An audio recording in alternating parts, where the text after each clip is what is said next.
Estamos de vuelta ahora con Luis Alberto Romero. Muchas gracias por venir. Luis Alberto Romero es hijo de un gran historiador, José Luis Romero, y él mismo se ha consolidado en los últimos años como un referente intelectual. Es profesor universitario, investigador del CONICET, miembro del Club Político Argentino y nos tiene habituados a sus columnas en los principales medios del país. La primera pregunta tiene que ver con este aparente cambio de modelo en el kirchnerismo, por lo menos una transición. Ya no es el modelo de hasta enero de este año. ¿Opinás lo mismo? Y en todo caso, si opinás lo mismo, ¿cómo crees que esto está afectando, digamos, la discusión, el debate intelectual entre los partidarios del kirchnerismo y los que no son partidarios del kirchnerismo? Bueno, la palabra modelo que usamos tan comúnmente alude a un sistema estable y previsible, ¿no? Y en realidad son apenas 2 meses que llevamos con este cambio, ¿no? Y nos preguntamos cuándo va a venir la sorpresa, ¿no? Y cuándo van a ir para otro lado, ¿no? No es una palabra que funcione muy bien con este tipo de gobierno, ¿no? Si me permitís una referencia histórica, después del 16 de junio de 1955, Perón, después de una experiencia muy dura, llamó a la conciliación nacional, le abrió las radios a los partidos políticos, nombró un ministro de Interior dialoguista, ¿no? Y el 31 de agosto se salió con un discurso inesperado, donde dijo: por cada uno de los nuestros van a caer 5 de ellos y chau apertura, ¿no es cierto? Se volvió al Perón más clásico, ¿no? O sea que no crees mucho en No, no es que no crea, quiero creer fervientemente, pero me parece que tampoco hay que suponer que todo es muy definitivo, ¿no?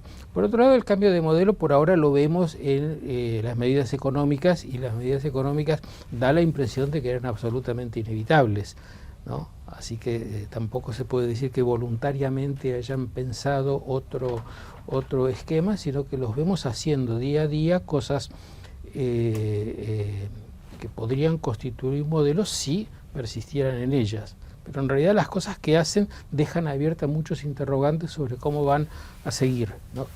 Por ejemplo, las paritarias, ¿no? Es un misterio cómo van a terminar las paritarias. Hoy hay una nota interesante, inquietante de Marcelo Bonelli en el diario Clarín, hablando de aprietes y extorsiones a empresarios. En particular habla del caso del presidente de la UIA, Héctor Méndez, que decidió renunciar a su participación en una compañía porque fue amenazado por Rolando Barata de que si no, esa empresa no iba a lograr participar en licitaciones de obra pública. Eso es una expresión claramente autoritaria, que digamos que va más con un modelo anterior, digamos. No, por eso, eso y no, por eso va en la línea de lo que estás diciendo. Absolutamente, ¿no? Vos dirías, Luis Alberto, está más oculto, ¿no? Pero sigue sucediendo. Pero sale en un diario, es decir, digamos, en todo caso, digamos, antes seguramente sucedía, pero no llegaba a los medios este tipo de información. Vos ahora estás utilizando en tus columnas un concepto que empieza a discutirse mucho en ámbitos intelectuales, que es digamos, que está volviéndose a poner de moda, que es el concepto de populismo. Has escrito sobre el tema del populismo. Entonces aquí te pregunto 2 cosas. Primero, ¿en qué sentido este es un gobierno populista? Y 2, si todo populismo es autoritario. Bueno, en realidad yo personalmente creo que hay un abuso de la palabra y que deberíamos desagregarla y hacerla más específica. Justamente creo que así como la palabra peronismo es demasiado global para decir el peronismo es tal cosa, mucho más global todavía es el populismo, donde se meten ingredientes que van desde principios del siglo XX hasta principios del siglo XXI, ¿no? Y de ningún modo la manejaría de manera deductiva, ¿no? Este gobierno es populista, por ende, en consecuencia, tiene tales rasgos. Creo que ese es el problema de las categorías, suponer que un gobierno al que hemos catalogado de populista va a hacer tales cosas, ¿no? Ahora, la palabra tiene su utilidad yo creo en dos sentidos, ¿no? Uno es el de el más evidente, que es un tipo de política de hoy gasto lo que tengo, mañana ya veré, ¿no? Es decir, hoy gasto lo que tengo porque lo que me importa es asegurar el poder político y el que venga atrás que arree, ¿no? Esto es muy dicho familiarmente, es muy característico. Es característico en todos los que creemos que son gobiernos populistas, por lo menos de América Latina, que es lo que uno más conoce. Sí, sí, yo recordaba que usualmente se coloca a Mussolini dentro del sistema de los populismos, ¿no? Y Mussolini nos regalaba mucho, ¿no? Planteaba la alternativa pan o cañones y la gente contestaba cañones, y él creía que el pueblo tenía que ser pobre para ser virtuoso, ¿no? De modo que su populismo era mucho más por lo simbólico, por la grandeza del imperio, por el futuro de Italia, que por la concesión de cosas. De modo que no me parece tan automático. Pero efectivamente se usa la palabra populista para este estilo de gobierno, ¿no? Ahora, el otro aspecto tiene que ver con el discurso político, que es muy importante porque el discurso es el que organiza el campo político, nosotros los otros, ¿no? Y el populismo es el que dice nosotros somos el pueblo, o somos el pueblo y la nación, porque vienen juntos usualmente, ¿no? Y en consecuencia los que no están con nosotros están del lado de enfrente del pueblo y del lado de enfrente de la nación. Y ese sí ha sido un recurso muy característico del kirchnerismo y por supuesto del peronismo tradicional, no así del menemismo, que en ese sentido dio una tregua, ¿no? Una respirada. Una respirada, ¿no es cierto? Pero eso sí, y yo creo que sigue siendo, porque cada tanto cuando se dice algo que tiene que llenar un hueco en la conversación y que no se ha meditado previamente, se sale con eso, ¿no? Se sale con la culpa, la tienen los poderes concentrados, siempre hay un otro definido muy vagamente, porque ¿Y eso es autoritario? En sí no, porque es una manera de decir. Lo que pasa es que como el que gobierna controla un montón de recursos de poder que el otro lado no tiene, ¿no? Si él está convencido de que la verdad está del lado del pueblo, bueno, está convencido de que puede hacer todo lo necesario, ¿no? Un caso muy típico es el del Congreso, ¿no? Un gobierno de este tipo no cree que el Congreso, como poder independiente, donde hay muchas voces, pueda poner, como dice Cristina, palos en la rueda, porque el presidente ha recibido la legitimación del pueblo. Está en estos momentos como en discusión también un concepto de la democracia, si la democracia se reduce precisamente al voto popular o si después también hay otros principios que hay que respetar. Y yo estoy muy de acuerdo con lo que vos decís, porque mirándolo históricamente veo que desde principios del siglo XX existen esas dos alternativas, y yo diría, los que creen en una o en otra se consideran democráticos, ¿no? Y es muy difícil negarle a un gobierno populista, pero que ha sido plebiscitado, esta categoría de democrático, porque expresa la voluntad del pueblo, ¿no? Por eso es que es necesario decir democrático más algo, democrático más plaza, plebiscito, aclamación, delegación de todo el poder, o democrático más constitución y república, ¿no? Entonces creo que hay una discusión sobre si nos gusta más la democracia plebiscitaria o nos gusta más la democracia republicana, ¿no? O a mí naturalmente me gusta más la otra, pero no me atrevería a negar el uso de la palabra democracia para gobiernos que en algún momento han pasado por la legitimación popular, ¿no? Y que los distingue muy claramente de los gobiernos que se autoinstituyen, por ejemplo las dictaduras militares, ¿no? Ahora, y en el caso del kirchnerismo, cuando uno, te habrá pasado, cuando va a hablar a algún lado y resulta que el auditorio es mayoritariamente no kirchnerista, por no decir antikirchnerista, pero dentro del peronismo, suelen negarle al kirchnerismo la entidad de peronismo. Pasaba lo mismo con el menemismo, ¿no? Decían, no, eso no es peronismo. Para vos el kirchnerismo es peronismo. El peronismo creo que es una etiqueta que le ponemos a muchas cosas diferentes. No solo porque son 60 años de vida y no hay nada que no cambie en 60 años, sino porque desde el momento en que nació como movimiento, ya tuvo dentro de sí la idea de que iba a tener 2 o 3 ofertas. Y esto en la historia del peronismo se lo encuentra siempre, ¿no? Tenemos una oferta principal, si hay mucha resistencia, sacamos la otra. ¿Qué es lo que dice la otra? Yo soy el verdadero peronismo, ¿no? Por ejemplo, teníamos el sindicalismo burocrático, ¿no? Y después teníamos la línea dura que decía, no, ellos son agentes de las empresas, nosotros somos el auténtico peronismo. O lo decían los montoneros, o lo decía la extrema derecha. Hay un artículo magnífico de Carlos Altamirano sobre el peronismo verdadero. Exactamente. Que trabaja, exactamente. Que es apasionante, sí, que reflexiona sobre este punto. Digamos, además el peronismo verdadero es el que nunca se realiza. Exactamente. Dice ¿no? Carlos Altamirano. No, además, exactamente. A veces los que se dicen peronistas verdaderos están tan conscientes de eso que le han querido enseñar a Perón lo que era el peronismo. Caso típico montonero, ¿no? Sí. Sí, bueno, pero digamos, en otras historias ha pasado que el creador ha quedado desactualizado y claro, en otros lugares se jubilan, ¿no? Entonces claro, viene la nueva generación que retoma el mensaje. Ahora, volviendo, Ceferino, si me permitís, a un tema que Luis Alberto Romero lanza, que es el tema de la condición democrática de algunos de estos gobiernos, digamos, que a él no le gusta mucho llamar populistas, pero que bueno, a veces es fácil mencionarlos así. Tenemos obviamente ahora como gran caso el caso de Venezuela. ¿Cuán democrático puede ser un gobierno que además utiliza todas las herramientas posibles para que la gente que quiere votar en contra no lo haga?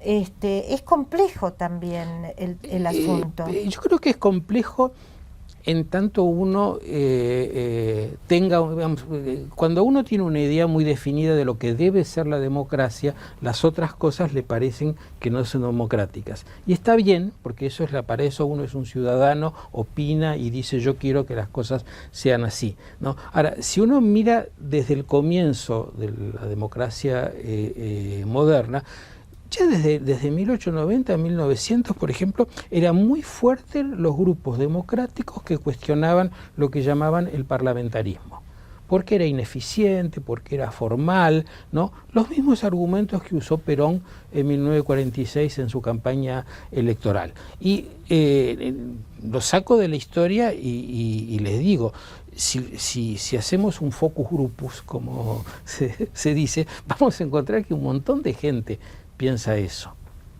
¿no? Que el parlamentarismo es una deformación de la democracia, por ejemplo. Que es más que una deformación, algo que impide que la democracia funcione, porque la democracia tiene que ser eficiente y esto se pasa en el día discutiendo, ¿no?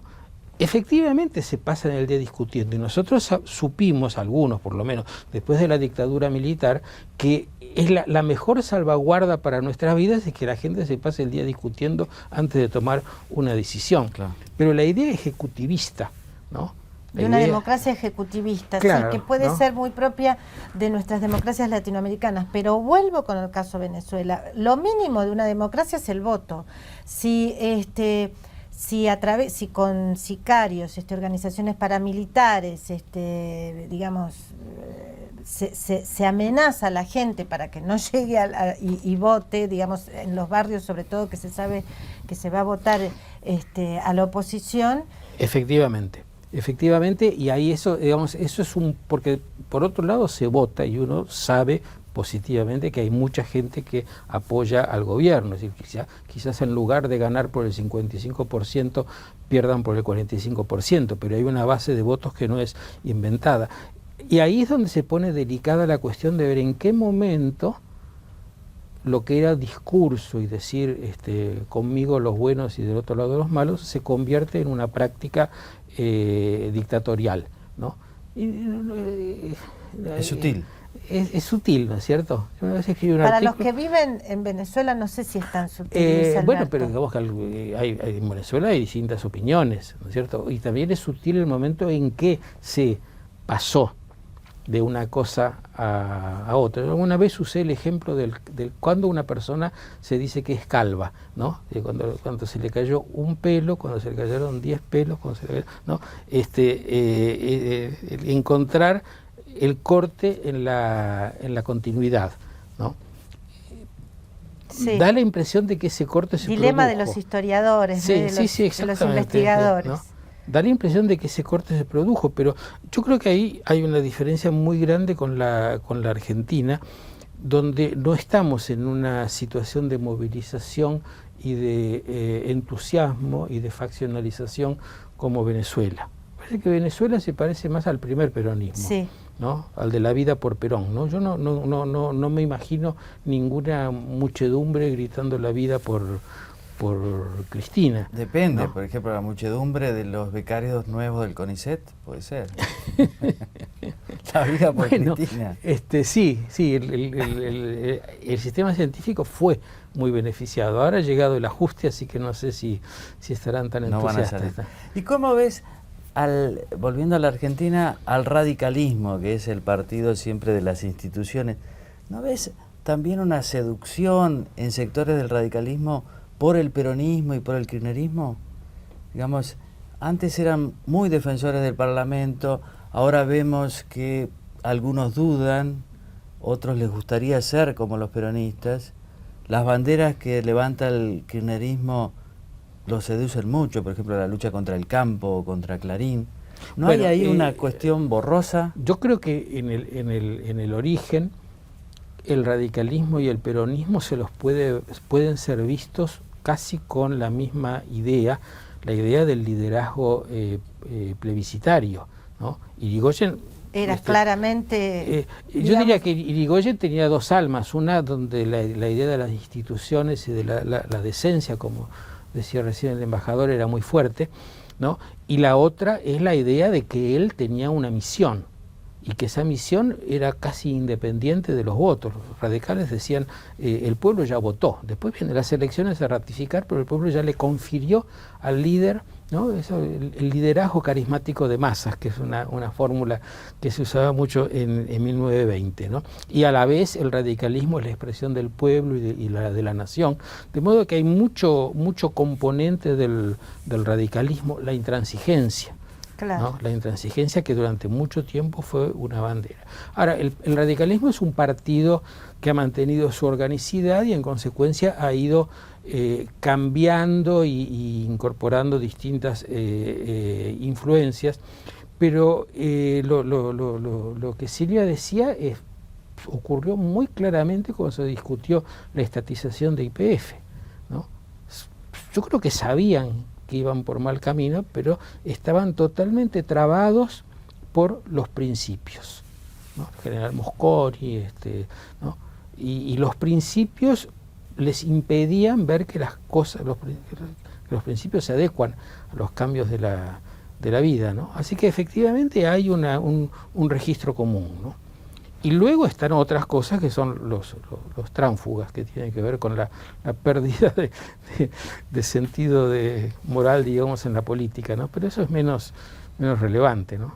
Menos determinante. Sí, el sentido moral en la política, además, a veces como que queda resumido, ¿no?, en pocos dirigentes, pero me parece que debería ser parte de la agenda de la política que viene. Pero siguiendo con esto que plantea Ceferino, de ciertos, y que vos reafirmás, ¿no?, de ciertos vasos comunicantes tan sólidos entre el radicalismo irigoyenista y hoy se puede decir el peronismo, no sé, gobernante, pero no solo gobernante, en estas líneas ideológicas. Esto tal vez quiere decir, y que me parece que está en el fondo de tu planteo y de tu preocupación sobre la Argentina, que hay franjas de la población que exceden al peronismo o al radicalismo, que avalan lo que vos llamás esta democracia plebiscitaria o ejecutivista,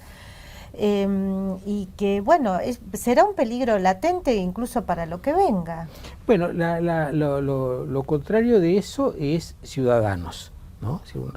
Una forma diferente de funcionamiento de la política es cuando hay ciudadanos conscientes de sus derechos y también de sus deberes, porque la ciudadanía implica muchos deberes, ¿no? Y eso, bueno, ahí tenemos un proceso de declinación muy largo en la Argentina, ¿no? Que, en fin, no sé bien cuándo fue la última vez en la que la ciudadanía realmente existía, pero fue hace mucho, salvo este periodo un poco... ¿A vos te tocó vivirlo? No, me tocó vivir la experiencia de Alfonsín, ¿no? Y yo era de los que estaba convencido de que el país había dado vuelta a la página y que ahora estábamos en el buen camino, y luego vino el largo desangrarse con el desencanto, ¿no es cierto?, de la frustración, hasta descubrir que en realidad estábamos más o menos como antes. Como cuando vinimos de España, diría mi papá. Como antes del 83, ¿no? Pero peor, en el sentido de que una cosa es un tipo de ciudadanía populista en una sociedad próspera, como fue la de la Argentina anterior a 1970, y otra cosa es eso mismo en una sociedad con un 25% de pobres, ¿no? Ahí sí que no hay base para construir una ciudadanía, ¿no? Por eso es que el problema de la pobreza es el problema político número 1 de la Argentina. No solo un problema moral, un problema social, sino un problema político, ¿no? Mientras exista un 25% de pobreza, hay un 25% del padrón que puede ser manejado desde el gobierno, ¿no? Y es tan tentador. Para un político. ¿Viste, vio lo que dijo el ministro del Interior de Venezuela? Que una reflexión interesante sobre la pobreza. Dice, nosotros tenemos que ayudar a que los pobres evolucionen y pasen a ser clase media, pero tenemos que tener cuidado, no se nos conviertan en escuálidos, o sea, en opositores. Eso dijo, o sea, ¿quién, el ministro del Interior de Venezuela.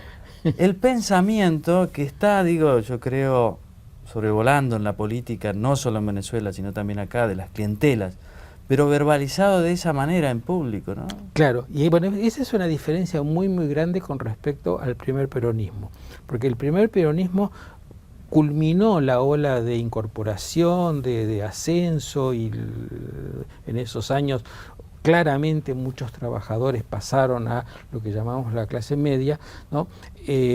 Sin dejar de ser peronistas, muchos teniendo otras muchas razones para ser peronistas, ¿no?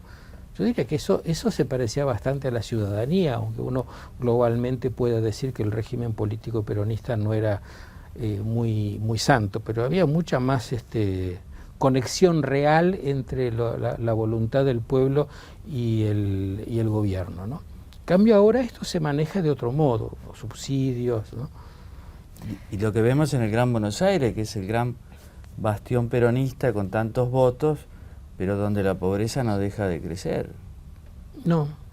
¿Vos dirías que la pobreza debe ser parte de la agenda política central, digamos? ¿Qué otro tema te parece una deuda de estos por lo menos 10 años, no sé si 30 años? Hablemos de esta década.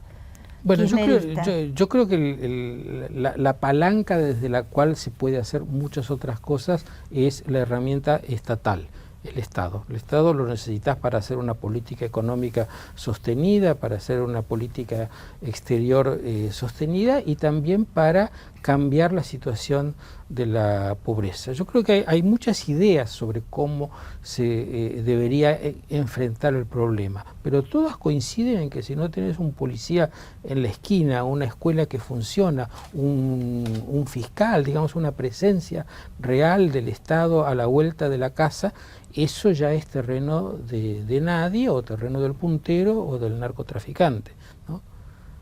Claro, porque ahora se le agrega el dramático problema del narcotráfico en las barriadas, pobres, bueno, en todos lados lamentablemente. Luis Alberto, te agradecemos muchísimo. Que es un caso de populismo también. Un caso de porque populismo. si ellos Nos hemos latinoamericanos. reparten- O sea, es un logro de la década ganada. Sí, sí, Ellos sí, reparten sí. cosas que el Estado no puede repartir. Claro, y son muy populares. Eso es, vos nos recomendaste un intelectual muy interesante, Jorge Osona, que lo trajimos aquí Sí, y sí, hemos sí. hablado largamente sobre ese tema. Bueno, qué placentero, cómo nos ayuda a pensar Luis Alberto Romero, Ceferino. Placentero en el tema del ejercicio intelectual, porque el tema de la realidad, y con la presencia además de estos nuevos actores del narcotráfico, es muy preocupante. De todos modos, nosotros nos volvemos a encontrar el lunes. El lunes le agradecemos mucho a Romero su presencia aquí en el piso de Infobae TV. Viene el fin de semana, mañana el Día de la Mujer. Saludos a tu mujer, Ceferino. Gracias. Un gran cariño y bueno, nos despedimos. Nos despedimos y le agradecemos haber estado ahí.